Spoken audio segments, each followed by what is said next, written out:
Okay, so here now we are starting the chapter with the book name Indian Economic Development. First chapter, Indian Economy on the Eve of Independence. Okay.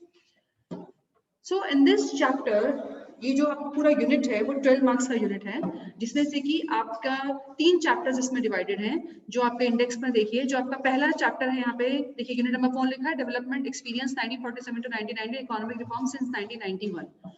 First जो chapter है आपका, this is Indian economy on the eve of independence, second Indian economy 1950 to 1990 and third is liberalization, privatization and globalization and appraisal. ये तीनों chapters मिला करके 12 marks के आने हैं, कम नहीं होते 12 मार्क्स। 12 मार्क्स के चैप्टर आने हैं और बहुत इजी कॉन्सेप्ट है, कई बार आप लोग पढ़ चुके हैं, कई बार आप लोग टेस्ट दे चुके हैं। तो जो आपका फर्स्ट चैप्टर है यहाँ पर, वो आपको क्या बताएगा, Indian economy on the eve of independence, यानी कि हमारे भारत की अर्थव्यवस्था आजादी के समय पर कैसी थी, यानी कि उससे पहले का थोड़ा एक्सप्लेन किया जाएगा।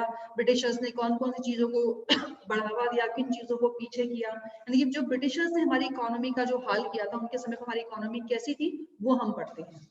फिर जो आपका इसका नेक्स्ट चैप्टर है इस यूनिट में, that is Indian economy 1950 to 1990। उसमें आप क्या पढ़ते हैं कि जब हमारा भारत आजाद हुआ और हमने कई सारी पॉलिसीज को शुरू किया, तुम लोग सुने होंगे 5 ईयर प्लान जो थे, वो लेकर के 1990 तक, क्योंकि 1990 में हम एक बहुत मेजर चेंजेस किए थे हमारी अर्थव्यवस्था ने, जबकि मनमोहन सिंह हमारे फाइनेंस मिनिस्टर थे। उस समय तक 1950 से लेकर के 1990 तक हमारी भारत की अर्थव्यवस्था कैसी थी, जो आपको बताएगा सेकंड चैप्टर।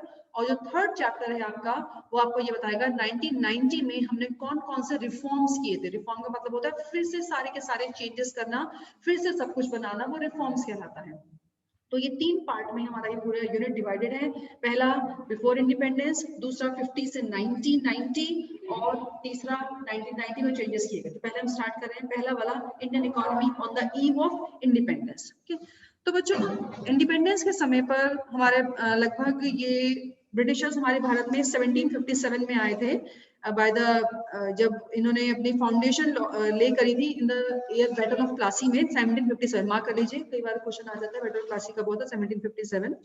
और लगभग उन्होंने हमारे भारत में 200 इयर्स तक राज किया था ना, और वो यहाँ से चले गए थे 15 अगस्त 1947 को।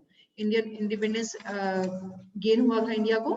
और उसी के साथ में ही जब उस समय पर हमारी भारत की अर्थव्यवस्था उस समय पर कैसी थी, जब ब्रिटिशर्स यहाँ पर आए थे, सबसे पहले प्रॉस्पेरस इकोनॉमी थी हमारी भारतीय इकोनॉमी। प्रॉस्पेरस थी, सेल्फ रिलायंट थी, मतलब कि हम लोग अपने आप ही अपने सारे काम कर लेते थे, हमें किसी पर डिपेंड रहने की जरूरत नहीं होती थी। जो घर की मेन चीजें होती हैं घर का, हमें गेहूं, दाल, चावल, दूध, सब्जी, ये सब हम अपने आप प्रोड्यूस कर लेते थे। जो कुछ बचता था हम आपस में एक्सचेंज कर लेते थे। अगर हम कुछ चीज, मान लीजिए हमने गेहूं उगाया है, हमारे पास मक्का नहीं है इस बार, दूसरे ने मक्का उगाई, हम अपने गेहूं के बदले उसे मक्का बता रहे हैं। कि मोस्टली बार्टर सिस्टम चलता था, पूरे इकोनॉमी में नहीं चलता था, बहुत जगह पर मेनली बार्टर सिस्टम चलता था। फिर हमारी इकोनॉमी कैसी थी, एग्रेरियन इकोनॉमी थी। हमारे भारत में एग्रीकल्चर को बहुत ज्यादा बढ़ावा दिया जाता था, क्योंकि पॉपुलेशन कम थी, लैंड वास्ट है, और साथ में हमारे यहाँ की लैंड फर्टाइल बहुत है, और साथ ही में यहाँ पर हर तरीके का क्लाइमेट है हमारे भारत में, एक्सट्रीम भी है, मॉडरेट भी है, हर तरीके का क्लाइमेट भारत में। तो यहाँ पर कोई चीज ऐसी नहीं है जो कि ना प्रोड्यूस होती है। बहुत कम जमीन ऐसी है जो कि इनफर्टाइल है, मोस्टली लैंड कैसी है, फर्टाइल है। और ज्यादातर जो शहर बसे हुए हैं वो सब कहाँ बसे हुए हैं, जहाँ फर्टाइल लैंड है, जहाँ पर कि वो है नदियां हैं ना, ताकि सब कुछ आसानी से मिल सके। आपको अपनी जिंदगी जीने के सबसे पहले क्या चाहिए होता है, खाने के लिए चाहिए और पानी चाहिए। घर के सारे काम करने के लिए, अपना नहाना धोना, हर एक काम के लिए आपको पानी चाहिए ना। तो जहाँ पर नदियां हैं वहां पर ये मेनली सारे के सारे शहर बसे हुए हैं। और हमारी भारत की इकोनॉमी कैसी थी, वेल नोन हैंडीक्राफ्ट इंडस्ट्रीज, जहाँ पे हाथ का काम है, वेल नोन था। मतलब कि हमारे यहाँ के जो प्रोडक्ट्स थे वो एक्सपोर्ट होते थे, यहाँ से लोग विदेशों में एक्सपोर्ट करने जाते थे, तो वहां से काफी अच्छा पैसा कमा करके लाते थे। पैसा अगर नहीं भी लेते थे तो उनसे कुछ गोल्ड का सामान या फिर हीरे का, डायमंड्स, ये सब चीजें जो है वहां से एक्सचेंज में ले आते थे, डेट्स, ये सब चीजें ले आते थे। और यहाँ के जो प्रोडक्ट्स होते थे हाथ से बने हुए, हाथ से पश्मीने की शॉल्स हैं, सिल्क की साड़ीज हैं, कई ऐसे कॉटन के कपड़े हैं। आज भी भारत में सबसे सस्ता कॉटन बनता है हमारे भारत में, क्योंकि खेती इतनी होती है कॉटन की। और वो बाहर के लोग, जो रॉयल पीपल होते थे ना विदेशों के, वो इन चीजों को पहनते थे जो हमारे यहाँ पे सामान बनता था। तो ये तो थी जब भारतीय अंग्रेज यहाँ पर आए थे। लेकिन धीरे धीरे धीरे धीरे उन्होंने हमारी इकोनॉमी का कैसा हाल किया, उसको आगे हम पढ़ेंगे। अच्छा, तो सबसे पहले अब हम स्टार्ट करते हैं एग्रीकल्चरल सेक्टर। ये तो हमारा introduction. Now we are starting the agricultural sector.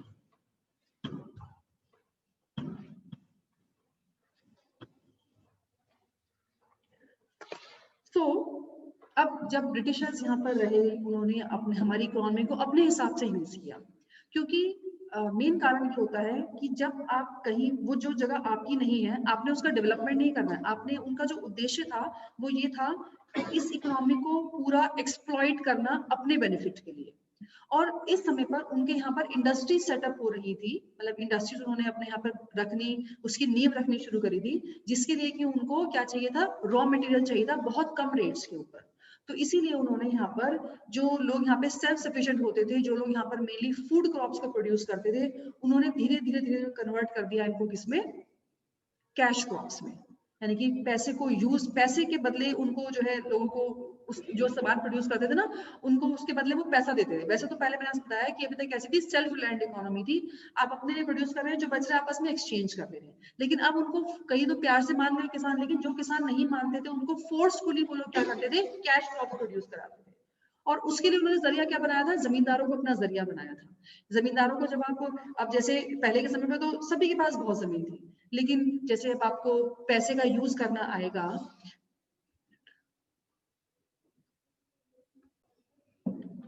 तो फर्स्ट ऑफ ऑल जो यहाँ पे हमारे जो एग्रीकल्चर सेक्टर था ब्रिटिशर्स के टाइम पर, यानी कि जब हमारा भारत आजाद हुआ था, तो बहुत ही हमारी बैकवर्ड इकोनॉमी थी, स्टेगनेंट इकोनॉमी थी।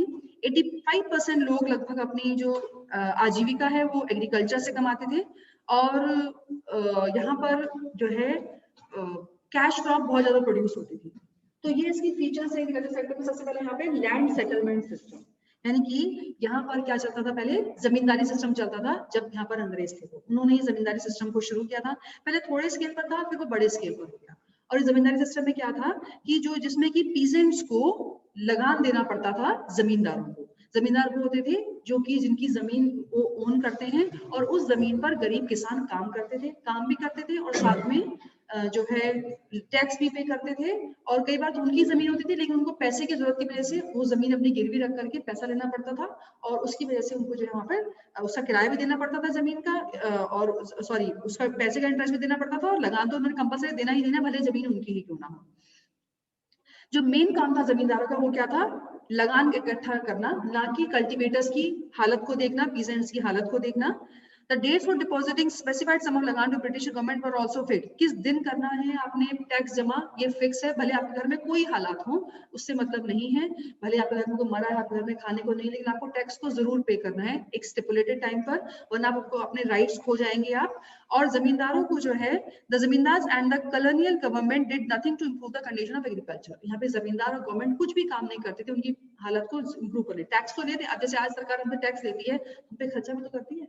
अब जैसे आ रहा है कोरोना की वैक्सीन सबको फ्री लगाई जाएगी, सड़कें बन रही है, पुल बन रहे हैं, लोगों को मेडिकल फैसिलिटीज मिल रही हैं, जो सरकारी अस्पताल है, हॉस्पिटल्स हैं, स्कूल्स हैं, इतनी सुविधाएं तो है, लेकिन उसमें ऐसी कोई सुविधा नहीं है, बच्चे किसी के पढ़ते नहीं है, कोई हॉस्पिटल नहीं है, कोई बैंक्स नहीं है, कुछ भी फैसिलिटीज अवेलेबल नहीं है। तो कुछ भी नहीं करते थे, सिर्फ उनका काम क्या था, टैक्सेस को कलेक्ट करना। दूसरी चीज है यहाँ पे कमर्शियलाइजेशन ऑफ एग्रीकल्चर। आपको मैंने बताया था कि पहले हमारी भारत की इकोनॉमी कैसी थी, वो सेल्फ सफिशिएंट थी। यहाँ पर लोग जो है कैसी क्रॉप्स प्रोड्यूस करते थे, फूड क्रॉप। लेकिन अब कैसे क्रॉप्स प्रोड्यूस करने लगे थे, कमर्शियल। उनको फोर्सफुली करवाते थे, कई तो नहीं करना चाहते थे, लेकिन उनको फोर्सफुली, कुछ को लालच देकर के, कुछ को जबरदस्ती मार पीट के जो है उनको, उनसे कैश क्रॉप्स प्रोड्यूस करवाते थे। और वो कैश क्रॉप्स उनको बहुत कम रेट पर बेचती पड़ती, क्योंकि जमींदारों को मतलब नहीं है किस रेट पर बिक रहा, बस लगान इकट्ठा करना है, बाकी वो किस मर्जी रेट पर बेचे।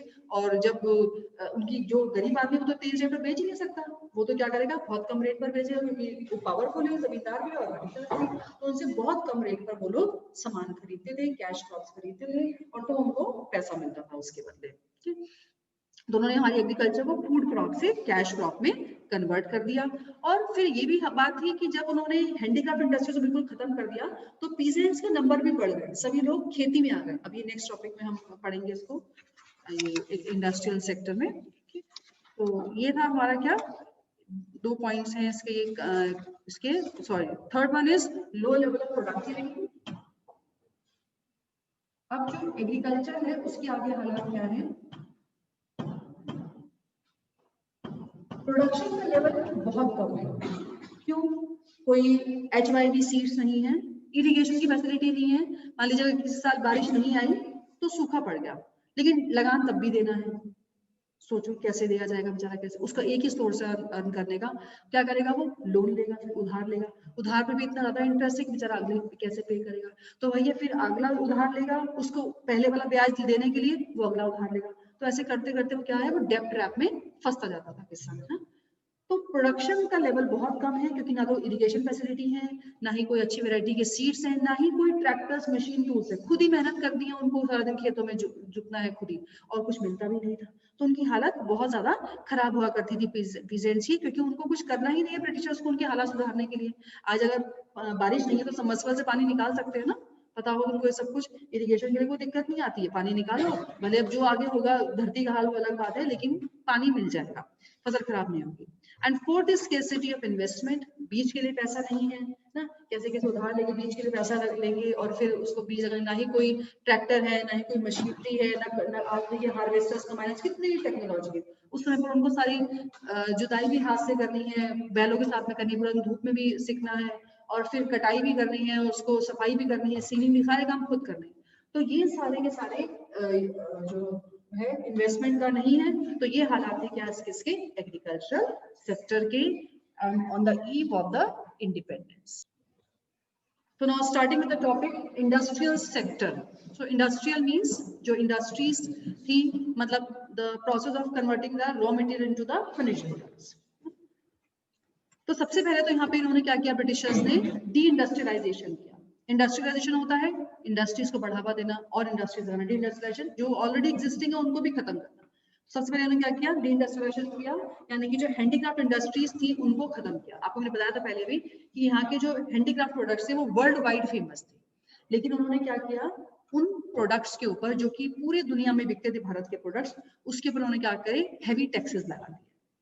अब जब हेवी टैक्सेस लगा दिए तो जो ये लोग थे जो ये काम करते थे हैंडीक्राफ्ट वाले आर्टिसंस, वो सामान को बेच ही नहीं पाते थे, क्योंकि टैक्स लगेंगे तो वो सामान महंगा हो जाएगा, विदेशी सामान उसे खरीद ही नहीं रहेगा, और जब तक सरकार का अप्रूवल नहीं होगा सामान यहाँ से जाएगा कैसे, जा ही नहीं सकता सामान। पहले तो ये होता था कि अलग अलग राज्य होते थे तो वो अपने आप चले गए, जब इन्होंने पूरा कंट्री को पॉलिटिकल यूनिफाइड कर दिया तो यहाँ के लोग वहां पर सामान बेचने जा ही नहीं सकते थे। वो शिपमेंट के थ्रू जाएगा, शिप के थ्रू जाएगा, जैसे भी जाएगा, और वो सामान बेच नहीं पाते थे क्योंकि उस पर टैक्सेस लग गए हैवी।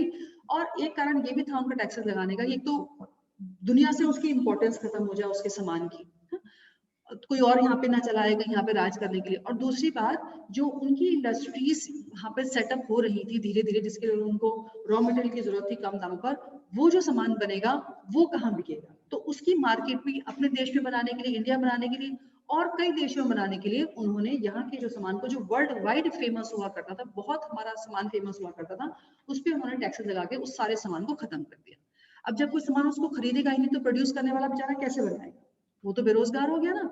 और वो बेरोजगार कहाँ चला गया फिर शिफ्ट होकर के, खेती में। तो अब वहां पे उससे क्या हालात हुई, पीजेंट्स की हालत और खराब हो गई, क्योंकि जो लेबर सप्लाई बढ़ गई ना, जब अभी तो है 100 पीजेंट्स काम करने वाले हैं, सबको जमीन मिली हुई है, जो लगान दे रहे हैं, मान लीजिए आज लगान दे रहे हैं वो 100 रुपए लगान दे रहा है, लेकिन अब पीजेंट्स और जाते हैं, वो कहेंगे चलो जी हम 110 रुपए लगान देंगे, अब हमें जमीन दीजिए। तो हालात और खराब हो गए सबके ज्यादा, जी कहाँ ऑलरेडी पहले प्रॉफिट कम था, अब प्रॉफिट और कम हो गया उनका बेचारा हालत। और क्यों, क्योंकि ये आर्टिसंस बिल्कुल बेरोजगार हो गए, इनकी ऐसे हालात हो गए, इनके घर में खाने के लिए भी कुछ नहीं है। अब कब तक इंसान ऐसे रहेगा उसके सहारे कि भैया मेरा सामान बिकेगा तो वो चेंज कर तो मैं कुछ खाऊंगा। धीरे धीरे क्या करेगा इंसान, उस काम को छोड़ देगा ना। अब जैसे कोरोना के समय पर कितने लोगों की नौकरी चली गई, तो उस नौकरी के सहारे तो ना बैठे रहेंगे, कुछ और काम करेंगे। देखा होगा आप लोगों ने समय पर कितने लोग अपने ऑटो में कोई सब्जी बेचने आ रहा है, कोई फल बेचने आ रहा है उस समय पर, क्यों, क्योंकि जो लोग फैक्ट्रियों में काम करते थे, कहीं ना कहीं दुकानों पे काम करते, सबकी नौकरी चली गई। अब कहाँ से खाएंगे, वो बेचारे सामान बेच बेच कर खाते थे। आज आपको नहीं मिलेंगे इतने फ्रूट वाले, सब्जी वाले, उस समय पर बहुत थे, क्योंकि वो लोग सबके सब इधर शिफ्ट हुए कि जो चीज की जरूरत है उसी को बेच लेंगे, क्योंकि पैसा तो कमाना है ना, घर बैठे कौन खिला रहा है किसी को।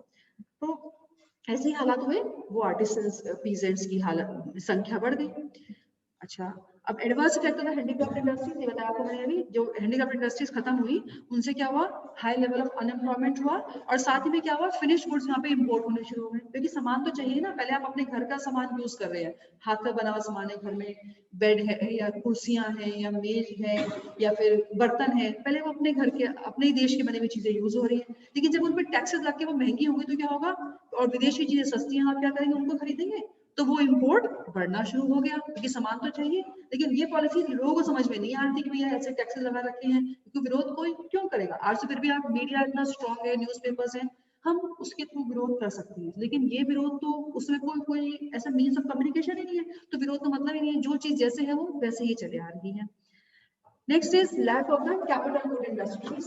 यहाँ पर कोई भी कैपिटल गुड इंडस्ट्रीज थी ही नहीं, जो थी वो भी ये जो कुछ स्ट्रॉन्ग जो पैसे वाले लोग से, जैसे टाटा है, बिरला है, कुछ सीमेंट इंडस्ट्रीज, कुछ पेपर इंडस्ट्रीज, शुगर इंडस्ट्रीज, कुछ थोड़ी बहुत थी, पूरे ऑल ओवर द कंट्री। पहले यहाँ पे बांग्लादेश में, यहाँ पे अफगानिस्तान भी हमारे साथ में, पाकिस्तान भी हमारे साथ में, इतना बड़ा हमारा कंट्री था, लेकिन वहाँ पे कुछ ही इंडस्ट्रीज सेटअप थी ना, तो उनको भी क्या होता था, बहुत बार उनको कभी रॉ मटेरियल नहीं मिल रहा, क्योंकि सारा रॉ मटेरियल कहाँ जाना है, उनके देश में जाना है, लोन की सुविधा नहीं है, पैसे की सुविधा नहीं है ना, ट्रांसपोर्टेशन की सुविधा है, क्योंकि सारा काम तो उनके लिए होना है, रिसर्च के लिए, तो कैपिटल गुड इंडस्ट्रीज भी यहाँ पर बहुत कम हुआ करती थी, कुछ ही नाम के लिए इंडस्ट्रीज हुआ करती थी। Next is low contribution to the GDP. जो ये इनका जो कंट्रीब्यूशन था जीडीपी में इंडस्ट्रियल सेक्टर का, वो बहुत ही कम था। क्यों कम था? क्योंकि जब प्रोडक्शन ही नहीं हुआ तो कहाँ से कंट्रीब्यूशन होगा? मेन कंट्रीब्यूशन किसका था? एग्रीकल्चरल सेक्टर था, क्योंकि वो जो जीडीपी में कंट्रीब्यूशन, वो जो गुड्स है वो तो कहाँ से आ रहे हैं? विदेशों से आ रहे हैं। तो यहाँ पे कोई भी कंट्रीब्यूशन जो है जीडीपी में नहीं है। And limited role of the private sector, सरकार का कोई रोल नहीं है, किसी के पास खाने को नहीं है, बीमारी के लिए पैसा नहीं है, लोन की सुविधा नहीं है, पब्लिक सेक्टर का कोई भी रोल नहीं है। सिर्फ किसके लिए रोल है? सिर्फ अपना प्रॉफिट बनाने के लिए, रॉ मटेरियल एक्सट्रैक्ट करने के लिए, अपने सामान को यहाँ पर बेचने के लिए, अपने देश के सामान को। इसके अलावा उनका कोई भी रोल नहीं है पब्लिक सेक्टर का।